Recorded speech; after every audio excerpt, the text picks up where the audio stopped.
Hello back benches, నేను మీ గోవర్ధన్. ఈరోజు వీడియోలో HTML ఇమేజెస్ కాన్సెప్ట్ గురించి డిస్కస్ చేద్దాం. మరైతే ఎందుకు ఆలస్యం, let's go in to the topic. ముందుగా వెబ్ బ్రౌజర్లో ఇమేజ్ని ఏ విధంగా డిస్ప్లే చేయాలో ఈరోజు వీడియోలో మనం డిస్కస్ చేద్దాం. సో దీనికోసం నేను notepad++ని ఓపెన్ చేశాను. సో దీంట్లో ముందుగా నేను ఇది ఏ టైప్ ఆఫ్ డాక్యుమెంట్ అనేది బ్రౌజర్కి హెల్ప్ చేయటం కోసం డాక్యుమెంట్ టైప్ని డిస్ప్లే చేస్తున్నాను. సో దానికోసం నేను డాక్యుమెంట్ టైప్ యొక్క ట్యాగ్ని ఇక్కడ నేను రాస్తున్నాను. సో HTML అని ఈ ట్యాగ్ని ఇక్కడ నేను ఎండ్ చేశాను. సో అంటే ఇది ఈ పర్టికులర్ ఫస్ట్ లైన్ ఏమి ఇండికేట్ చేస్తుంది అంటే వెబ్ బ్రౌజర్కి హెల్ప్ చేస్తుంది ఇది ఏ టైప్ ఆఫ్ డాక్యుమెంట్కి సంబంధించింది అనేది. సో ఇది ఏ టైప్ ఆఫ్ డాక్యుమెంట్కి సంబంధించిందిట అంటే HTML డాక్యుమెంట్కి సంబంధించింది అని చెప్తున్నాము. సో ఈ డాక్యుమెంట్ టైప్ గురించి ఆల్రెడీ మనం ఒక వీడియో చేశాము. దాని యొక్క లింక్ కింద డిస్క్రిప్షన్లో అవైలబిలిటీలో ఉంది. ఎవరైనా చూడనట్లయితే ఆ లింక్ ద్వారా ఆ వీడియోలో ఉన్నటువంటి కంటెంట్ని ఒకసారి చెక్ చేయండి. సో నెక్స్ట్ లైన్లో నేను HTML ట్యాగ్ని ఓపెన్ చేశాను. సో ఈ HTML ట్యాగ్ని ఓపెన్ చేసిన తర్వాత HTML ట్యాగ్ని వెంటనే ఎండ్ చేశాను. ఎందుకు అంటే మీరు notepad++ని యూజ్ చేసి కనుక మీరు HTML కోడింగ్ని కనుక రాస్తున్నట్లయితే ఒక మంచి పద్ధతి ఏంటంటే ట్యాగ్ని ఓపెన్ చేసిన తర్వాత వెంటనే ఎండ్ చేసినట్టయితే మర్చిపోయేటటువంటి ఆస్కారం ఉండదు.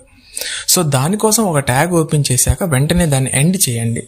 అదే కనుక మీరు IDLEస్ని కనుక యూజ్ చేస్తున్నట్లయితే అందులో ఆటోమేటిక్ ట్యాగ్ సిస్టమ్ ఉండటం ద్వారా మీరు ఒక ట్యాగ్ని ఓపెన్ చేయగానే ఎండింగ్ ట్యాగ్ అనేది వచ్చేస్తుంది. అలాంటి సమయాల్లో ఇబ్బంది లేదు. కానీ notepad++ని ఉపయోగిస్తున్నప్పుడు మాత్రం మీరు ఖచ్చితంగా ట్యాగ్ని స్టార్ట్ చేశాక వెంటనే ఎండ్ చేయండి. అదొక మంచి పద్ధతి. నెక్స్ట్ ఇప్పుడు నేనేం చేస్తున్నాను అంటే ఈ HTML కోడ్లో హెడ్ సెక్షన్ని స్టార్ట్ చేస్తున్నాను. సో హెడ్ సెక్షన్ని స్టార్ట్ చేశాను, హెడ్ సెక్షన్ని ఎండ్ చేశాను. సో ఇప్పుడు ఈ హెడ్ సెక్షన్ లోపల నేను నా వెబ్ బ్రౌజర్ యొక్క టైటిల్ని ఇస్తున్నాను. సో ఏమని ఇస్తున్నాను, టైటిల్ని స్టార్ట్ చేసి వెంటనే టైటిల్ ట్యాగ్ని ఎండ్ చేశాను. ఏమిద్దాం మన వెబ్ బ్రౌజర్ నేమ్ అంటే వెబ్ బ్రౌజర్ పేజ్ యొక్క నేమ్ అంటే మనం ఇక్కడ HTML ఇమేజెస్ గురించి మనం డిస్కస్ చేస్తున్నాం కాబట్టి అదే ఇద్దాం, HTML ఇమేజెస్ అనే నేను నా వెబ్ బ్రౌజర్ యొక్క నేమ్ ఇచ్చేసాను. నెక్స్ట్ ఇప్పుడు నేనేం చేస్తున్నాను అంటే ఈ HTMLలో బాడీ సెక్షన్ని స్టార్ట్ చేస్తున్నాను. సో బాడీ ట్యాగ్ని స్టార్ట్ చేశాను, వెంటనే బాడీ ట్యాగ్ని ఎండ్ చేశాను. మరైతే ఇప్పుడు ఈ బాడీ ట్యాగ్ లోపల ఏం రాయాలి అంటే మనం ఏ ఇమేజ్ని అయితే డిస్ప్లే చేస్తున్నామో దానికి సంబంధించినటువంటి HTML కోడ్ అనేది రాయాల్సి ఉంటుంది. అది ఎలా రాయాలో ఒకసారి చూద్దాం. సో ముందు ఏం చేయాలి, యాంకర్ ట్యాగ్స్ని స్టార్ట్ చేసి ఎండ్ చేశాను. అంటే >, సింబల్స్ అనుకోండి. మీకు ఉదాహరణకి సులభంగా ఉండడం కోసం దీన్ని మనం ప్రోగ్రామింగ్ వేలో చెప్పాలి అంటే, స్క్రిప్టింగ్ లాంగ్వేజ్ వేలో చెప్పాలి అంటే యాంకర్ ట్యాగ్స్ అన్నాం. సో యాంకర్ ట్యాగ్స్ లోపల ఏం రాయాలి అంటే మనం ఇక్కడ ఇమేజ్ని డిస్ప్లే చేయాలి కాబట్టి IMG అని రాయాలి. సో ఎందుకు మనం పూర్తిగా ఇమేజ్ స్పెల్లింగ్ని రాయట్లేదు అంటే ఆల్రెడీ సిస్టమ్కి కూడా తెలుసు ప్రోగ్రామర్స్ అంతా బద్ధకస్తులని. అవును కదా. సో అందుకోసం మనం ఇక్కడ షార్ట్ కట్లో రాస్తే సరిపోతుంది, సిస్టమ్ అర్థం చేసుకుంటుంది అది. సో ఇమేజ్ అన్న IMG. సో మరైతే ఆ ఇమేజ్ ఎక్కడి నుంచి తీసుకోవాలి, సో మరైతే దాని యొక్క సోర్స్ని కూడా రాయాలి కదా. అందుకోసం మనం ఇక్కడ సోర్స్ అని పూర్తిగా రాయక్కర్లా, SRC = అనాలి. సో మనం రాసేటటువంటి సోర్స్ యొక్క పాత అడ్రస్ అనేది డబుల్ కొటేషన్స్లో స్పెసిఫై చేయాల్సి ఉంటుంది. సో ఆ డబుల్ కొటేషన్స్ లోపల ఆ సోర్స్ యొక్క పాత్ ఎక్కడి నుంచి తీయాలి అంటే, ఉదాహరణకు నేను ఇంటర్నెట్లో placeholder.com అనేటటువంటి వెబ్సైట్లో ఈ 300 విడ్త్ 300 హైట్ కలిగినటువంటి ఇమేజ్ని నేను ఓపెన్ చేసి పెట్టాను. సో దాని యొక్క అడ్రస్ని నేను ఇక్కడ కాపీ చేసి నేను ఇక్కడ సోర్స్లో దాని యొక్క అడ్రస్ని పేస్ట్ చేసేసాను. ఓకేనా. సో నెక్స్ట్ మీకు సులభంగా అర్థం కావడానికి ఇంకో లైన్ తీసుకున్నాను. సో ఇప్పుడు నేనేం చేస్తున్నాను అంటే ఇక్కడ విడ్త్ రాయాలి నేను. సో ఇమేజ్ యొక్క విడ్త్ అంతా 300 అనుకోండి, ఇమేజ్ యొక్క హైట్ అంతా 300 అనుకోండి. సో అదే రాయాలి ఇక్కడ నేను, width is equal to so double quotations లోపల ఈ ఇమేజ్ 300 హైట్ 300 విడ్త్ కాబట్టి 300 విడ్త్. నెక్స్ట్ హైట్ ఎంత రాయాలి, height is equal to height is equal to, so double quotations లోపల ఏం రాయాల్సి ఉంటుంది, 300 అని రాయాలి. సో ఇప్పుడు నెక్స్ట్ ఈ ఇమేజ్ కి ఒక ఆల్టర్నేటివ్ నేమ్ కూడా రాయాలి. ఉదాహరణకు ALT అనుకోండి. సో ఆల్టర్నేషన్ అని పూర్తిగా రాయక్కర్లా, ALT అని రాస్తే చాలు. సో నెక్స్ట్ ఈ డబుల్ కొటేషన్స్ లోపల ఉదాహరణకు ఇది 300 ఇమేజ్ కి సంబంధించింది కాబట్టి నేను దీన్ని ఇమేజ్ అన్నాను. సో ఇమేజ్ 300 ఇలా తీసుకుందాం ఉదాహరణకి. సో ఇప్పుడు నేనేం చేశాను అంటే ఈ కోడ్ని సేవ్ చేసి ఇక్కడ వెబ్ బ్రౌజర్లో ఆల్రెడీ పేజ్ ఓపెన్ చేశాను. దీన్ని రీఫ్రెష్ చేశాను. రీఫ్రెష్ చేయగానే ఏమైంది, ఇక్కడ టైటిల్లో రాసినటువంటి HTML ఇమేజ్ అనేటటువంటి ఈ పర్టికులర్ లైన్ అనేది ఇక్కడ చూడండి, వెబ్ బ్రౌజర్లో HTML ఇమేజెస్ అని ఆ వెబ్ బ్రౌజర్ యొక్క నేమ్ ఇక్కడ డిస్ప్లే అయింది. టైటిల్ అనేది ఆ వెబ్ బ్రౌజర్ పైన ఇక్కడ డిస్ప్లే అయింది. నెక్స్ట్ ఇక్కడ బాడీ ట్యాగ్ లో నేను రాసినటువంటి image SRC is equal to ఈ కోడ్ లో రాసినటువంటి ఇమేజ్ ఇక్కడ నాకు 300x300 అంటే విడ్త్ 300, విడ్త్ హైట్ 300 యొక్క స్పెసిఫిక్ లెంత్ తోటి స్పెసిఫిక్ హైట్ తోటి నాకు ఇక్కడ ఈ పర్టికులర్ ఇమేజ్ అనేది వెబ్ బ్రౌజర్ లో డిస్ప్లే అయింది. అవును కదా. సో ఇక్కడ కోడ్ లో ఏం రాసాం, ఇమేజ్ అంటే IMG అంటే ఇమేజ్ అని అర్థం చేసుకోండి. SRC అంటే సోర్స్ అన్నమాట. ఈ లింక్ ఏంటంటే ఆ సోర్స్ ఎక్కడి నుంచి ఇమేజ్ అనేది ఎక్కడి నుంచి తీసుకోబడిందో దాని యొక్క అడ్రస్ అనుకోండి. నెక్స్ట్ ఇమేజ్ యొక్క విడ్త్, ఇమేజ్ యొక్క హైట్ రాసాం, అది ఎంత పొడుగు ఉండాలి, అది ఎంత వెడల్పు ఉండాలి అనే దాని గురించి. సో ఆ ఇమేజ్ యొక్క ఆల్టర్నేటివ్ నేమ్ ని కూడా నేను ఇక్కడ రాశాను, ఇమేజ్ 300 అని వచ్చింది. ఓకేనా.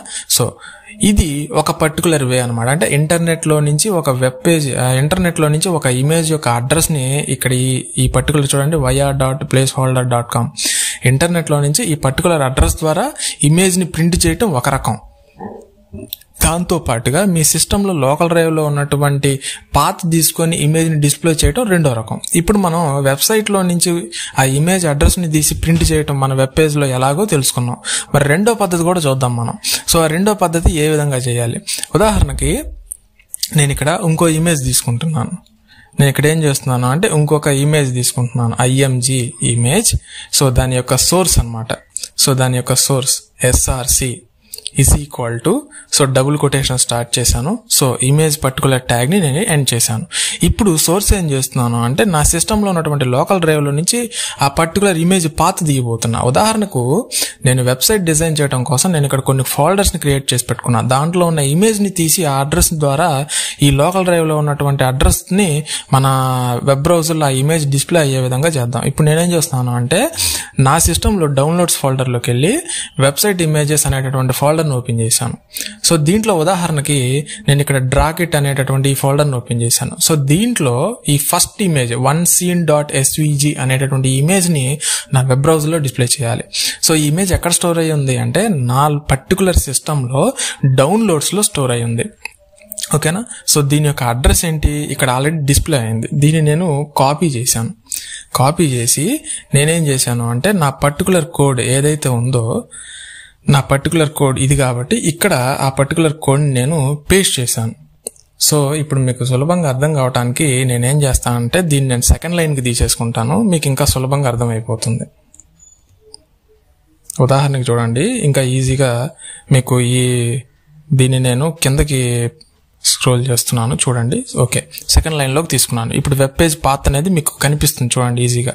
సో C డ్రైవ్ లో, యూజర్స్ లో, లెనోవోలో, డౌన్లోడ్స్ లో, వెబ్సైట్ ఇమేజెస్ లో, డ్రాకిట్ అనేటటువంటి ఫోల్డర్ లో ఈ పర్టికులర్ ఇమేజ్ అనేది ఉంది. ఏ ఇమేజ్ ఉంది, ఫస్ట్ ఇమేజ్. మనం ఏమి డిస్ప్లే చేయాలనుకుంటున్నాం, ఈ ఫస్ట్ ఇమేజ్ ని డిస్ప్లే చేయాలి. దాని యొక్క పేరు ఏంటి, onescene.svg అంట.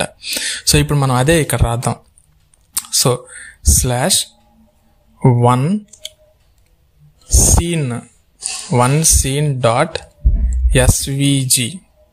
అని రాసి ఈ పర్టికులర్ కోడ్ ని సేవ్ చేసేసాను. సేవ్ చేశాను. ఇప్పుడు నేను అగైన్ అదే వెబ్ బ్రౌజర్ లోకి వెళ్ళి రీఫ్రెష్ చేశాను. చూడండి ఇక్కడ. సో ఆ సెకండ్ ఇమేజ్ onescene.svg అనేది నా లోకల్ డ్రైవ్ అంటే నా డౌన్లోడ్స్ ఫోల్డర్ లో ఉన్నటువంటి ఆ ఇమేజ్ నాకు డిస్ప్లే అయిందా లేదా, అయింది కదా. సో ఇప్పుడు దీనికి నేనేం చేస్తాను అంటే విడ్త్ హైట్ కూడా రాసే ప్రయత్నం చేద్దాం. So width is equal to 100% తీసుకుందాం. సో ఇమేజ్ యొక్క హైట్, ఆ తర్వాత ఇమేజ్ యొక్క విడ్త్ 100% తీసుకుందాం. So width is equal to 100%. Next height is equal to 100%. height is equal to 100%. So ఇప్పుడు ఈ కోడ్ని నేను సేవ్ చేసి వెబ్ బ్రౌజర్లో రీఫ్రెష్ చేయగానే చూడండి, ఇక్కడ ఇమేజ్ అనేది నాకు ఎలా డిస్ప్లే అయింది, 100% విడ్త్ తోటి డిస్ప్లే అయింది, 100% హైట్ తోటి డిస్ప్లే అయింది. అంటే ఇప్పుడు మనం ఈరోజు ఈ వీడియోలో ఏం తెలుసుకున్నాం, ఇంటర్నెట్లో నుంచి ఒక పర్టికులర్ ఇమేజ్ యొక్క అడ్రస్ని కాపీ చేసి మనం వెబ్ బ్రౌజర్లో ఏ విధంగా డిస్ప్లే చేయాలో తెలుసుకున్నాం. దాంతో పాటుగా మన సిస్టంలో లోకల్ డ్రైవ్స్లో స్టోర్ అయి ఉన్నటువంటి ఒక పర్టికులర్ ఇమేజ్ సోర్స్ని ఉపయోగించుకొని ఏ విధంగా వెబ్ బ్రౌజర్లో డిస్ప్లే చేయాలో ఈరోజు వీడియోలో తెలుసుకున్నాం. సో ఈ ఒక్క పర్టికులర్ లైన్ని అంటే image space src is equal to ఆ పర్టికులర్ ఇమేజ్ యొక్క అడ్రస్, దాని యొక్క విడ్త్ హైట్ సెట్ చేసి దాని యొక్క ఆల్టర్నేషన్ నేమ్ ఇచ్చేస్తే మీకు ఆ ఇమేజ్ అనేది వెబ్ బ్రౌజర్లో డిస్ప్లే అయిపోతుంది. చూడండి ఇక్కడ ఎంత తేలికో, ఒకే ఒక్క లైన్లో ఇమేజ్ని మనం ఎంత ఈజీగా డిస్ప్లే చేయగలుగుతున్నాము. సో ఈరోజు వీడియోలో మనం HTML ఇమేజెస్ గురించి మనం సులభంగా తెలుసుకున్నాము. సో నెక్స్ట్ వీడియోస్లో మరిన్ని ఇంట్రెస్టింగ్ టాపిక్స్ తోటి మళ్ళీ మిమ్మల్ని కలిసే ప్రయత్నం చేస్తాను. సో ఈ వీడియో కనుక మీకు నచ్చినట్లయితే ఈ వీడియోని లైక్ చేయండి, షేర్ చేయండి, కామెంట్ చేయండి.